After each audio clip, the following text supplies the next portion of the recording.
The fog warning is the earliest, most underrated sign that you're not in a healthy, slow burn connection. You're in an emotional holding pattern, and the reason it's so dangerous is because it doesn't feel like obvious disrespect. It doesn't come with a clear betrayal you can point to.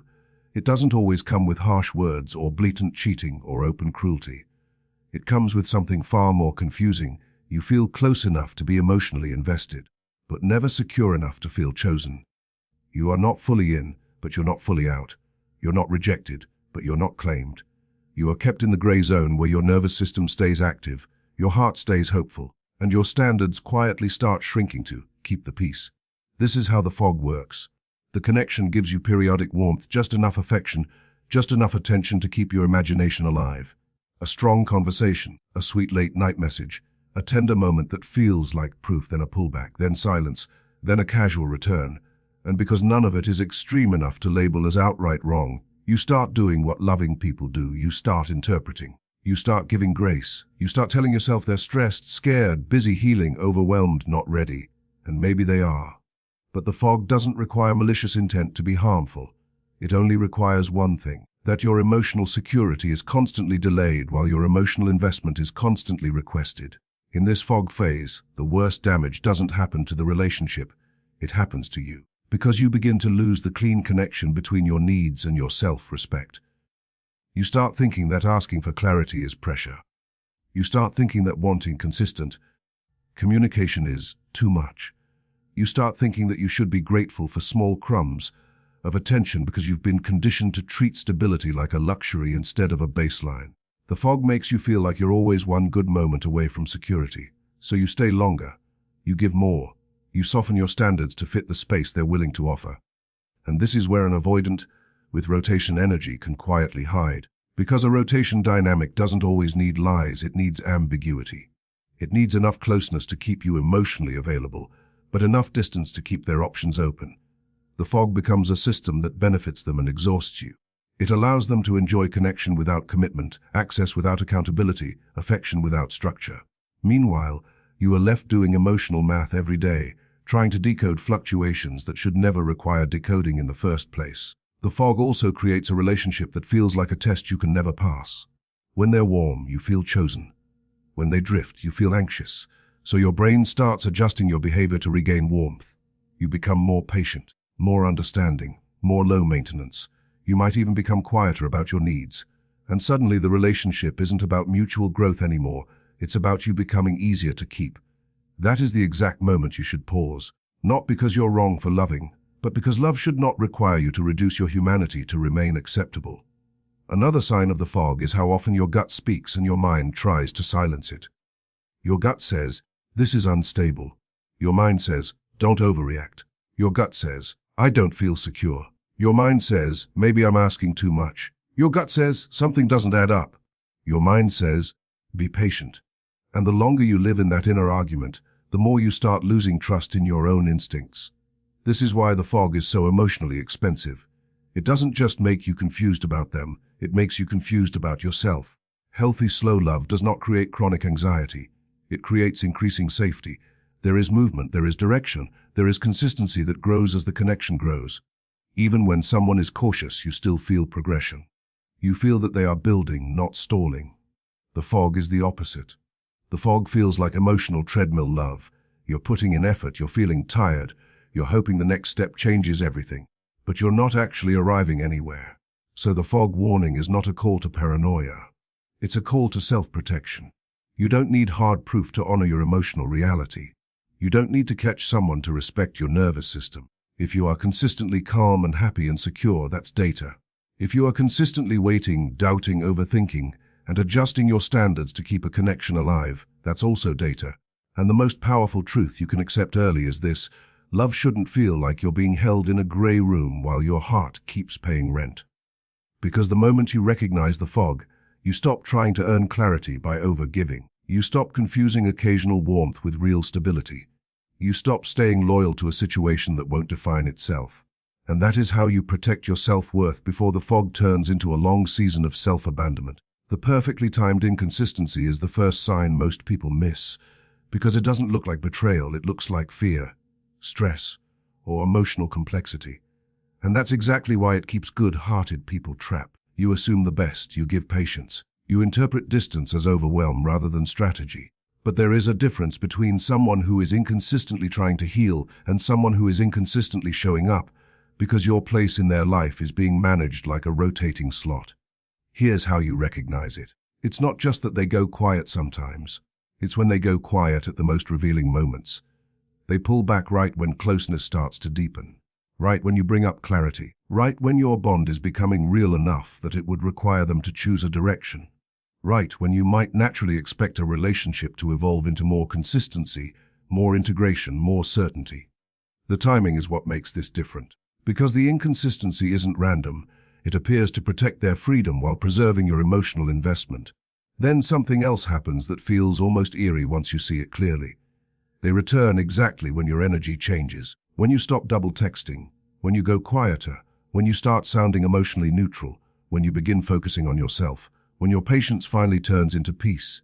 That is the alarm bell. Because in a rotation dynamic, your emotional availability isn't the reason they invest, it's the reason they relax.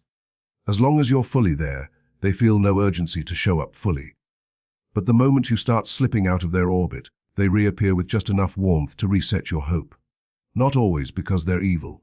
Sometimes because their nervous system doesn't want to lose access. Sometimes because ego hates the idea of being replaced. Sometimes because they miss the emotional supply you provided. But again, the motive can vary. While the impact on you stays the same, you get pulled back into the same unstable rhythm. This is why it can feel like a strange emotional thermostat. You lean in, they cool down. You pull back, they warm up. You ask for clarity, they disappear. You stop asking, they return. And your brain starts doing something exhausting. It tries to solve the code. You begin adjusting yourself to earn consistency. You become more patient, more low maintenance, more understanding. You edit your needs into smaller versions so you don't scare them off. And that's when the dynamic becomes dangerous, because now the relationship is not about being loved for who you are. It becomes about how well you can manage someone else's comfort. If an avoidant is keeping multiple women on rotation, this pattern can become even more pronounced. Why? Because they don't need to build stability with you to feel emotionally fed. If they pull away from you, another connection can cushion the gap. That reduces the emotional cost of inconsistency. It makes your anxiety invisible to them, because their attention isn't entirely invested in one bond that would force them to care about the damage. So you're given bursts of connection instead of a steady stream, because bursts are easier to maintain when emotional energy is being divided. The easiest way to summarize this is simple. Consistent people grow closer with time. Rotation dynamics keep you in cycles with time. You may get deep moments. You may feel chemistry. You may even feel genuine affection. But if the relationship keeps resetting to the same unclear place, your intuition is trying to protect you. Because real interest doesn't require your emotional withdrawal to activate it. A healthy partner doesn't need to feel you leaving in order to value you staying. And this is where many people confuse being missed with being chosen. Someone can miss your attention. Someone can miss your warmth. Someone can miss the way you made them feel important. That does not automatically mean they are ready to build a secure relationship with you. In a rotation pattern, a return is often a maintenance move, not a commitment move. It's designed to keep the option alive. The emotional door stays unlocked, the romantic narrative stays possible, and your heart stays available without them having to offer clear exclusivity. So what do you do with this truth without becoming suspicious of everyone? You shift your focus from explanations to patterns. You don't argue about the silence. You observe the rhythm. You don't keep accepting future talk without present consistency. You measure what they sustain, not what they promise. And you give yourself permission to name the standard that protects your peace. I like you, but I need consistency to keep building. I don't do hot and cold. I don't do undefined closeness. Because here's the key. A person who is truly interested will not be offended by your need for clarity. A person who is managing options will often resist the structure that exposes the truth. Your power is not in catching them. Your power is in refusing to stay in a pattern where your worth is proven by your patience, and your security is always delayed to fit someone else's comfort. The private but possessive contradiction is one of the clearest, most psychologically telling signs that you may not be in a slow, healthy bond, but in a rotation-style dynamic that benefits them and confuses you. It's the unsettling experience of being kept out of the spotlight, but still expected to act loyal in the shadows. They don't want labels. They don't want to define you. They don't want to be seen choosing you clearly. They don't want to post you, introduce you, integrate you, or build anything that looks like real exclusivity. But the moment your attention shifts, they become territorial. The moment you pull back, they become emotional. The moment you're admired elsewhere, they become reactive. This contradiction is not a small personality quirk. It's a power structure, because a person who genuinely wants you doesn't hide the connection while demanding the benefits of your devotion. A person who is building something real doesn't keep you in emotional secrecy and then act offended when you protect your dignity. The private but possessive pattern often shows up in quiet but repetitive ways. They like your loyalty, but resist your standards. They want your warmth but avoid your clarity. They enjoy the intimacy when it's convenient, but resist any structure that would require them to be accountable to your heart. And why does this pattern fit so neatly into a rotation dynamic? Because secrecy protects options, ambiguity protects freedom. If you remain undefined, you remain flexible. If the relationship stays vague, they don't have to answer difficult questions. They can keep multiple emotional pipelines open without officially violating anything. They can act technically innocent while still extracting emotional exclusivity from you. That is the hidden game. They want you emotionally committed to a situation they refuse to name. This is why you might feel like you're living in two different realities. In private, they can be affectionate, sweet, even intense. They can sound like a person who truly cares. They can make you feel chosen in isolated moments. But in public, in routine life, in the places where real commitment becomes visible, they shrink. They step back. They keep you separate. They keep the connection small enough that it doesn't disturb their broader image of availability. Then comes the possessive part, and this is where your nervous system starts to wake up. You might notice subtle control signals. They get irritated when you take longer to reply. They ask casual questions that are actually surveillance. They want to know who you're with, but don't offer you the same transparency. They might tease you about being popular, but there's tension underneath. They might send you a sudden warm message right when you post something confident or social. They might show up when your independence is visible, not when your love is offered. And here's why that matters. Possessiveness without clarity is not love. It's access control. It's the desire to keep you emotionally available without carrying the responsibility of choosing you in a grown-up way. A healthy partner says, I want you and I'm willing to show up clearly. A rotation-minded partner says, I want your devotion while keeping my freedom untouched. This can create a brutal internal conflict in you. You start asking, if they don't want me, why do they still care so much when I pull away? That's the trap question. Because sometimes what you're seeing isn't romantic commitment. It's ego and control protecting a familiar source of validation. You were a reliable emotional supply. You were a safe option. You were a proven source of attention. And when a person feels that slipping, they can react not with love but with alarm. The private but possessive contradiction also often makes you shrink your needs. You begin to feel embarrassed for asking normal questions. You start thinking, maybe I'm too intense for wanting a label. You start believing that you should be grateful for private affection even if public certainty is denied. But the truth is, if someone wants the loyalty of a committed partner while refusing the clarity of a committed partner, you are not being loved safely, you are being positioned conveniently. This is where your standard becomes your protection, not your argument. You don't need to accuse. You don't need to investigate every detail. You don't need to become the relationship detective. You only need to become consistent with your boundary. You can say calmly, I like you, but I don't do hidden exclusivity. You can say, I don't offer girlfriend-level loyalty in a boyfriend-free structure. You can say, if we're building something, I need clarity and consistent effort.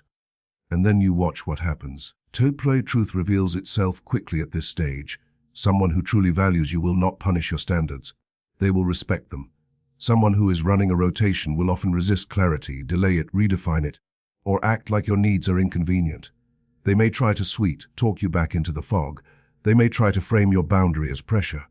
But your nervous system doesn't need their approval to protect your future. Because the healthier your self-respect becomes, the less you will tolerate a dynamic where you are kept private for their convenience and expected to remain loyal for their comfort.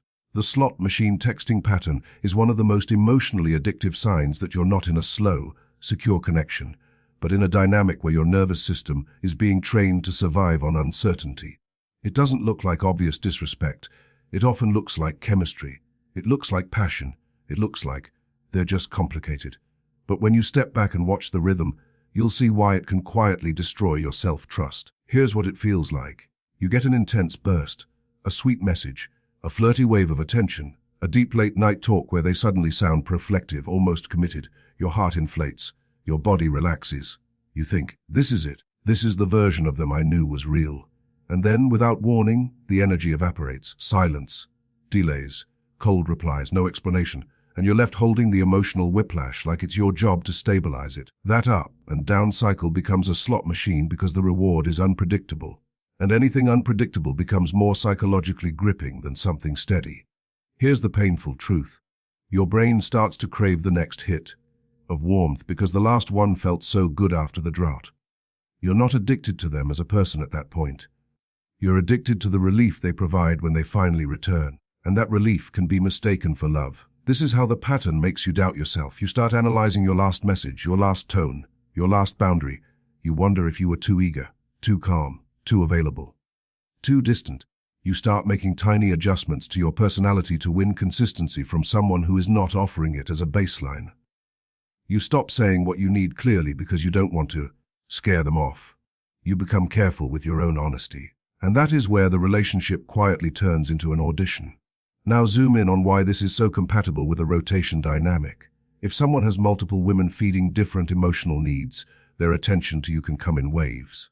You are not necessarily being timed like a clock with malicious intent, but you can still be part of a system where you receive intensity when you're up next, and distance when their attention is elsewhere.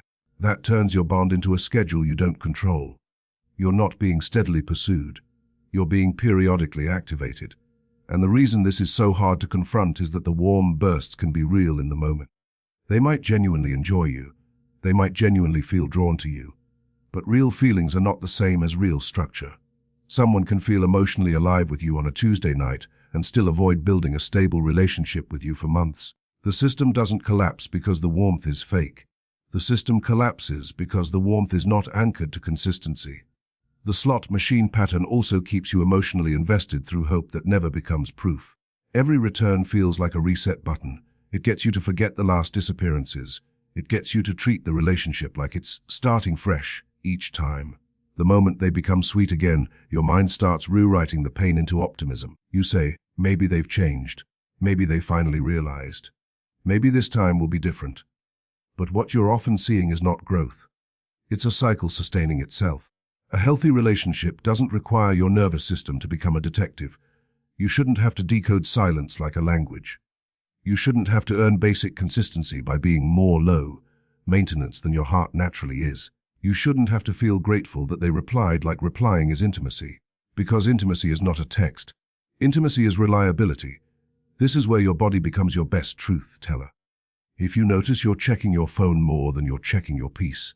If your mood rises and falls based on their availability. If you feel calm only when they're warm and anxious when they're quiet. If you start waiting more than you're actually living, that's not love building. That's your nervous system being conditioned. So your power move isn't to confront them with emotion. Your power move is to confront the pattern with standards. You can say calmly, I like consistent connection.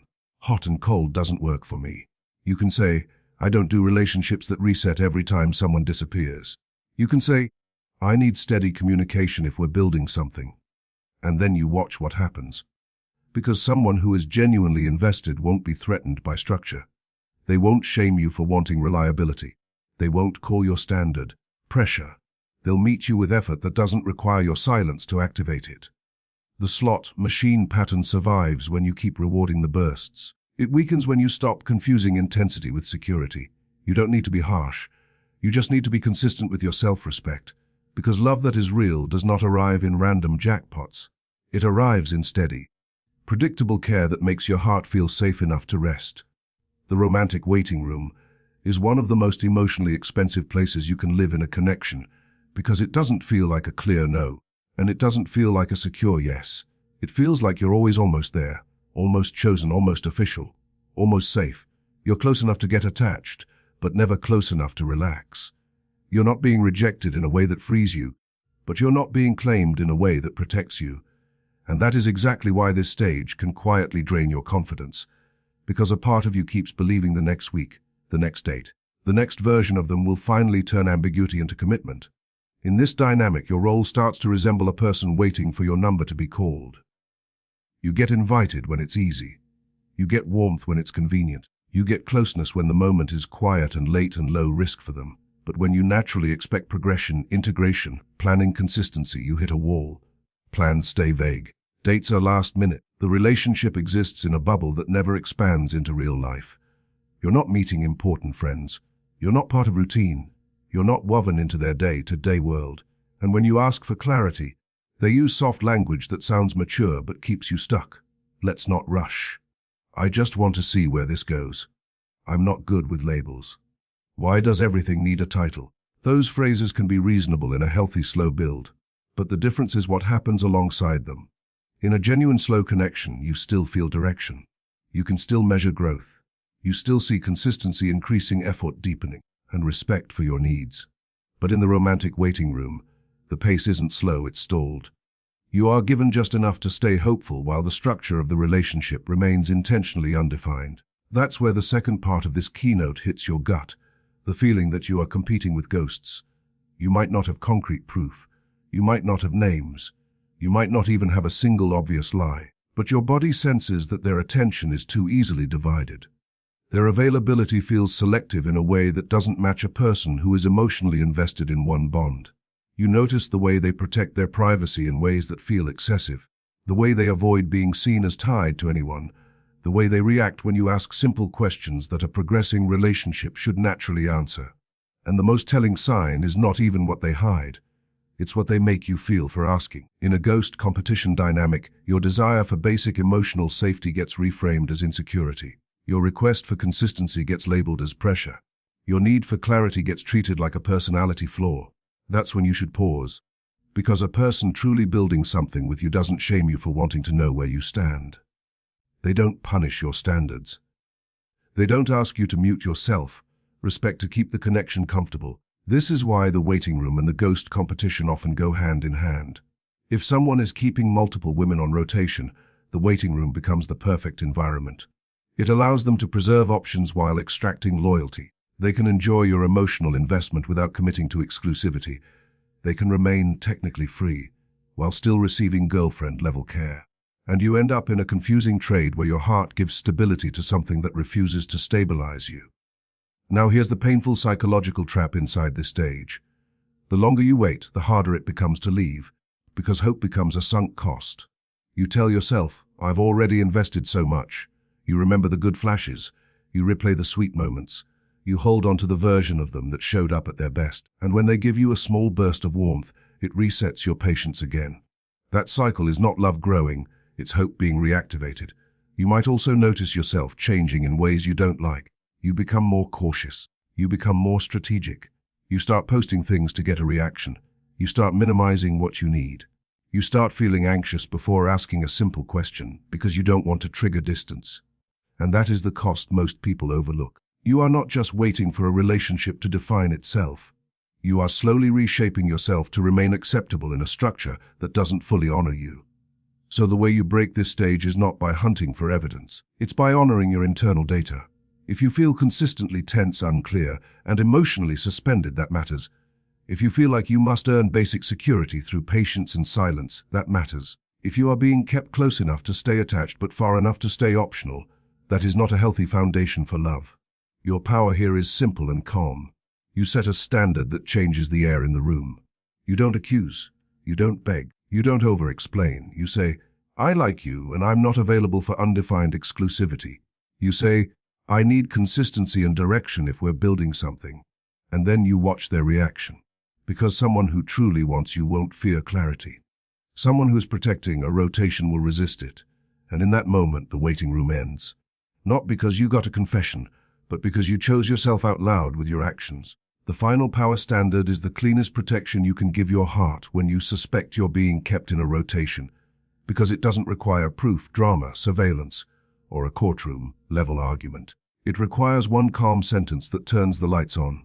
I don't do undefined exclusivity. That line is not an ultimatum. It's not a threat. It's not you being controlling.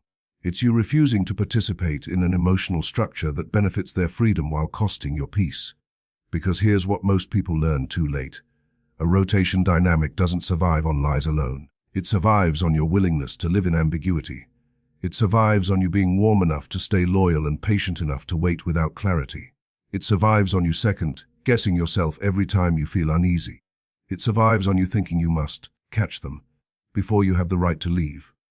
But your nervous system is not a courtroom. You don't need a confession to respect your insecurity. You don't need screenshots to honor your exhaustion. So this standard brings you back to emotional reality. You are not asking for perfection. You are asking for structure. You are asking for the basic conditions that allow love to become safe. Because undefined exclusivity is one of the most unfair deals a person can offer. It's basically saying, treat this like a relationship emotionally, while I keep it open practically. It's asking you to give girlfriend-level loyalty in a boyfriend-free framework. It's asking you to invest your heart while they protect their options. And when someone is avoidant and running a rotation, that gray zone is where they feel most comfortable. They get attention. They get validation. They get companionship. But they don't have to carry the weight of a clear choice. That is why your standard is so powerful. It forces a choice without you begging for one. It doesn't argue the past. It doesn't analyze their intentions. It doesn't require you to prove they're juggling options. It simply says, I know what I need to feel secure, and I am not available for anything less. And watch what happens when you say that. Someone who is serious about you will often feel relief. Even if they're cautious, even if they're slow, even if they have avoidant tendencies, a person who truly wants to build something real won't be threatened by clarity. They may need a conversation. They may want to move at a thoughtful pace, but they won't shame your standard. They won't treat your need for structure like a character flaw. They won't try to keep you emotionally invested while keeping the status undefined indefinitely. But someone who is keeping multiple women on rotation will often react in a very specific way. They may dodge. They may deflect. They may say you're rushing. They may call you insecure. They might try to soften the boundary with flattery instead of commitment. You're different. I've never felt this way. Why can't we just flow? They'll offer emotion without structure because emotion is cheaper than accountability. Or they might do something even more revealing. They might disappear. Because clarity collapses a rotation system. It forces truth into the open air. It interrupts the comfort of having you available without having to choose you. And if they vanish the moment you ask for a clean standard of exclusivity, you have your answer without needing a detective badge. This is why their reaction is more important than their words. Words can be beautiful. Words can be practiced. Words can be emotional in the moment. But a reaction to a boundary reveals the system they're living by. If they respect your standard, they respect your heart. If they punish your standard, they want your access more than your well-being. If they delay your standard endlessly, they are benefiting from your patience while protecting their freedom. And the deeper truth is this standard doesn't just expose them, it restores you. Because the moment you say, I don't do undefined exclusivity, you stop bargaining with your own dignity. You stop trying to be easy enough to keep. You stop performing patience as proof of worth. You remind yourself that love should not require you to compete with invisibles. Love should not require you to stay small to remain desirable. Love should not require you to keep your nervous system in uncertainty while someone decides how much of you they want to access today. This is also how you avoid the trap of turning your silence into strategy. Instead of pulling away, hoping it makes them chase, you lead with a clear standard that either elevates the relationship or ends the confusion. That's mature power. That's direct self-respect. And it protects you from the most dangerous emotional addiction of all, the addiction to almost. Because almost is intoxicating. Almost keeps you hopeful. Almost keeps you waiting. Almost makes you forget that your life is meant to be lived, not held in suspense. So this final keynote is not about policing them. It's about honoring yourself. You're allowed to want clarity early. You're allowed to require consistency. You're allowed to step away from a structure that makes you anxious. And when you choose that standard calmly, you stop needing proof. You stop fearing your own intuition. You stop living in the fog. You give your heart a rule that keeps you safe even when chemistry tries to confuse you, even when nostalgia tries to soften you, even when their charm tries to delay you. I don't do undefined exclusivity. That one line is not a demand for them. It is a promise to you.